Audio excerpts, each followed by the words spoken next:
Bem, estamos aqui hoje para falar de uma grandíssima injustiça. Isso é injustiça! Vai tomar no... Vamos falar de uma quadrinista colombiana extremamente foda, extremamente influente, que acho que, assim, no Brasil, ninguém conhece. Vamos falar de Ceci. A Cecília, né, a Ceci, ela foi uma quadrinista colombiana muito importante, que fez tirinhas, assim, maravilhosas na década de 80 e 90. Sabe aquele conceito da borda infinita, que é muito explorado em webtoons, que a gente vai passando o dedo na tela infinitamente, fica aquela borda branca, ad infinito, até o final da história?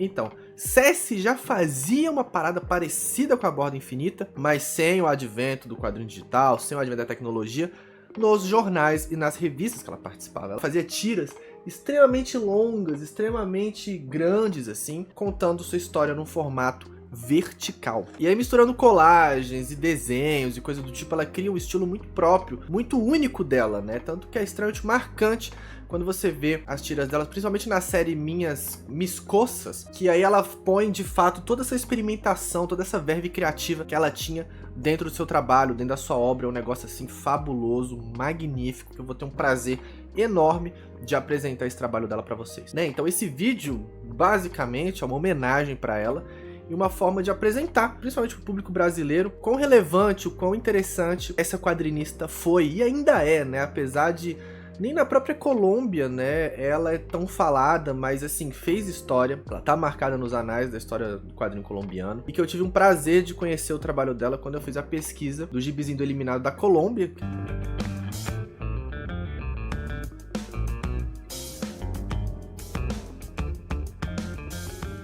Né, que jogou aí na Copa do Mundo de Futebol Feminino e tá aqui na segunda temporada da série. E aí, fazendo a pesquisa, apareceu ela, né, apareceu a Ceci, que eu não conhecia, e fui ver e, cara, tem umas coisas, assim, fantásticas. Infelizmente, não tem muito material dela na internet, tem algumas poucas coisas, então quando você faz uma pesquisa, geralmente aparecem as mesmas coisas, mas eu fui a fundo, eu fui escrafunchando, e achei alguns artigos, achei algumas coisas que não tá tão fácil de achar por aí, e peguei algumas coisinhas pra mostrar pra vocês, porque assim, Ceci merece ser lembrada, Ceci merece ser conhecida, principalmente em países latinos, né? Uma quadrinista que foi muito interessante, muito impactante ter trabalhos dela feitos aí, né? E ela precisa ser relembrada sempre. Porra, comecei a gravar, tava frio e agora tá quente, então não é erro de continuidade, eu tirei apenas meu casaco. Por que eu tô falando isso? Não sei.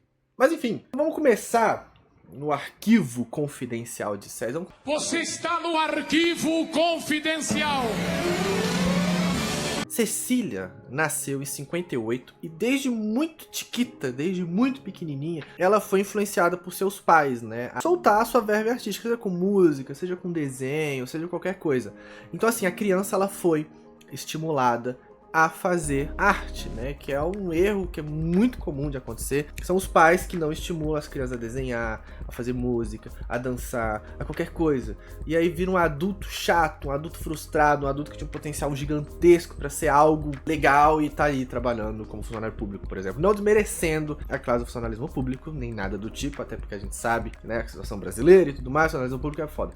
Mas só um exemplo aí de trabalho burocrático, tá? Calma. Você, pessoa do funcionalismo público, não seja atacada, pelo amor de Deus. Mas assim, a principal figura, né, a principal pessoa a fazer com que Ceci se interessasse de fato por arte foi sua mãe, que era arquiteta, e tinha um gosto, tinha um apreço muito grande por música. Então toda vez que a mãe de Ceci estava fazendo algum trabalho envolvendo arquitetura ou algo do tipo, ela cantarolava, ela cantava músicas pra filha, né, pras filhas, né. A Ceci tem mais duas irmãs, se eu não me engano, ou uma irmã, e ela sempre estava cantando música, a mãe de Cecília, e mostrando coisas pra filha, né, pinturas, obras de arte, técnicas, né, o lance da aquarela, um desenho com carvão, coisa do tipo, né. Então foi um estímulo muito bom pra Cecília ter esse contato próximo com a mãe, que enquanto trabalhava, fazia arte, né, tava ali apresentando arte, mostrando arte pras filhas e tudo mais. Tanto que, né, a Cecília, ela pedia ajuda pra mãe dela pra fazer desenhos e coisas, né, da escola. Então a mãe dela tava ali sempre em cima, sempre presente nas necessidades da filha e tudo mais. Quando Ceci ingressa na universidade, ela vai fazer desenho gráfico na Universidade de Bogotá, e desde que ela começou, ela já se destacava por fazer coisas muito diferentes do padrão. Ela tinha um vastíssimo conhecimento de técnicas, vastíssimo conhecimento de artes, e ela era muito rígida com o processo dela. A gente pode dizer que ela era muito rigorosa com o próprio trabalho, o que ela fazia. E isso é muito claro o quão é refletido dentro dos desenhos, dentro das obras dela que saía nas revistas universitárias, né, de quadrinhos, de zines e tudo mais. A gente consegue já observar que desde o começo a Cecília ela sempre foi muito regrada e sempre muito bem estruturada em seu trabalho e sua arte. E aí na universidade, né, ela começa a conhecer outros artistas, outros colegas, e eles começam a se juntar, a fazer coletivos, zines, humor, charge, crítica. E aí eles vão se juntando, vão fazendo pôsteres, vão fazendo zines, e aí em dado momento gera a ideia: e se a gente formasse um grupo de artistas, um grupo de zineiros, um grupo de quadrinistas aqui na Universidade de Bogotá? Cecília topa, e aí é nascido o Taller de Humor, que foi um coletivo aí feito por estudantes dentro da Universidade de Bogotá. E aí eles faziam uma revista impressa que era distribuída, e depois de um tempo ela começou a ser vendida e comercializada da universidade. E o mais curioso do Taller de Humor, né, eu até comento no vídeo do quadrinho colombiano, é que ela trabalhou com artistas da Colômbia muito influentes, né? Em 82, a Cecília se forma e junto com a irmã ela vai abrir uma empresa de desenho publicitário, né? Era uma vontade dela. E a parte artística, a parte da ilustração, a parte da arte mesmo, ficava encarregada a Cecília fazer e tudo mais. E a irmã dela também dava o suporte, mas a irmã dela era mais da parte econômica da coisa. Não que Cecília não se dedicasse a isso, porque ela era multitarefas, velho. Cecília fazia um monte de coisa, era muito foda mesmo. E dentre essas, né, como Cecília tinha esse interesse no quadrinho, em 86 ela fecha uma parceria com uma editora, né, a empresa de Cecília com sua irmã fecha uma parceria com uma editora, e ela faz uma história ilustrada / uma história em quadrinho chamado La Caça. E La Caça tem uns elementos assim extremamente cativantes, com a mistura da ilustração infantil com umas colagens, assim, um negócio bem legal. E também no ano seguinte, 87, Cécia ela faz uma cartilha pro governo colombiano sobre a agressão feminina, né? E aí em 87, né, ela começa a fazer uma ilustração para uma cartilha social de um grupo feminista chamado Casa de la Mujer, sobre direito penal. Então Ceci vai destrinchando sobre as leis da Colômbia e como essas leis interligam com o direito da mulher e coisa do tipo. Tava acontecendo um período meio conturbado socialmente falando na Colômbia nessa época. Então Ceci, junto com a Casa de Mulheres, né,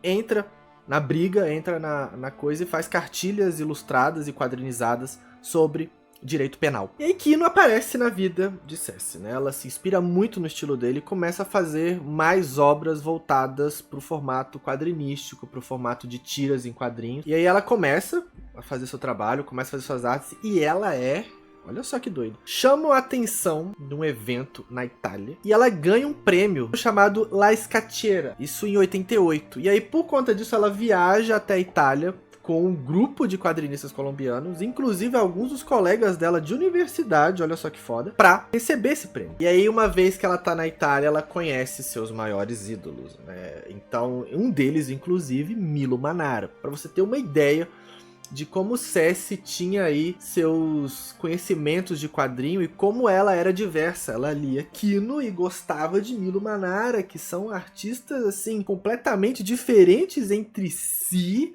estilisticamente falando, politicamente falando, podemos dizer assim, apesar dos dois serem de esquerda e tudo mais, né, a abordagem da crítica política de um era muito mais intensa que de outro, mas aí na Itália, a Ceci, o mundo acontece pra ela, sabe? Ela tem contato com grandes nomes, assim, os principais. Então pensa assim, na década de 80, os maiores nomes dos quadrinhos europeus, né, tava vivo, tava no ápice da sua carreira, sabe?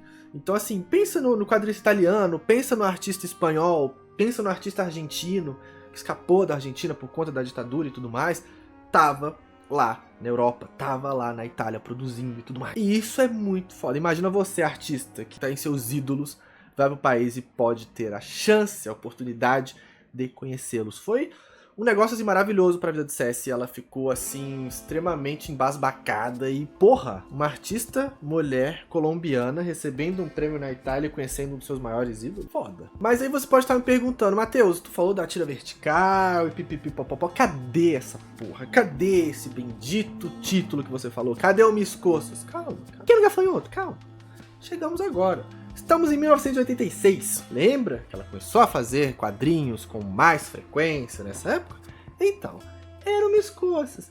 Ela é contratada para fazer parte do suplemento de uma revista chamada Carrossel, que era o suplemento de um grande jornal colombiano chamado El Tiempo, obras de diversos temas. Então ela tratou de meio ambiente, histórias sobre família, histórias sobre desigualdade social, histórias sobre desigualdade sexual. Ela trabalhou de vários temas envolvendo diversos assuntos políticos e sociais dentro dessas obras, dentro da Carrossel e tudo mais. Desenhos mais simples e uma carga textual muito grande. Ela era adepta de onde coubesse um espacinho, ela ia adicionar algum texto informativo, algo para adicionar na obra, né? Então, assim, a nota de rodapé, há algumas setinhas que ela liga com outras informações, um negócio bem diverso, um negócio bem interessante. Em 88, ainda nesse local, ela consegue uma tira, dá o nome e uma tira para chamar de sua. E aí nasce a Miss Coças, que é quando ela inventa, é quando ela pega tudo que ela aprendeu, tudo que ela tinha contato na vida